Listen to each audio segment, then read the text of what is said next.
আজকের এই tutorial West Bengal board of secondary এডুকেশনের ক্লাস 6 এর ছাত্রছাত্রীদের জন্য।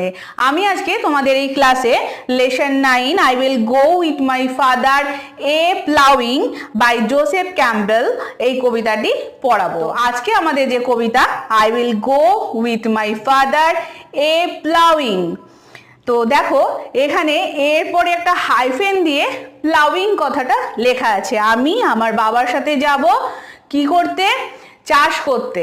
ঠিক আছে, এখানে এ কথাটা কিন্তু একটি চাষ করতে সেটা বোঝাচ্ছে না, এখানে a acts as a prefix, ploughing এর প্রেফিক্স হিসেবে এ ব্যবহার করা হচ্ছে।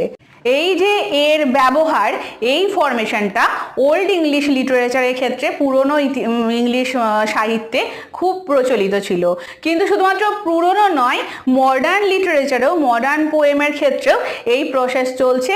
কি বোঝানোর জন্য এখানে প্রেফিক্স হিসেবে কেন ব্যবহার করা হচ্ছে? একটা লং প্রসেসকে বোঝানোর জন্যে। দেখো, চাষ করাটা কোনো একটা ঘন্টা বা আধ ঘন্টা বা 2 ঘন্টার কোনো ব্যাপার নয়, এটা একটা লং প্রসেস। সেখানে 2 দিন 4 দিন 1 মাস লেগে যেতে পারে প্লাউইংয়ে।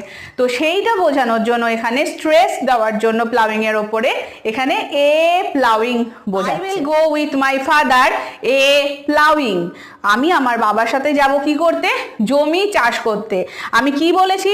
কবিতাটা এখন প্রথম শুরু করলাম, আমি কি বললাম? যে এ কথাটা, এ দিয়ে যে হাইফেন, এটা কিন্তু এ মানে একটি, এটা আর্টিকেল হিসেবে কাজ করছে না, এটা কি হিসেবে কাজ করছে? প্রেফিক্স হিসেবে কাজ করছে। কার প্রেফিক্স? প্লাউইং এর প্রেফিক্স। প্লাউইংকে স্ট্রেস দেওয়ার জন্য, চাষের ওপর জোর দেওয়ার জন্য, যেটা এই কাজটার ডিউরেশন অনেকক্ষণ ধরে এই কাজটা চলবে, সেই জন্য এই কাজটার উপর জোর দেওয়ার জন্য এই কথাটা বসছে।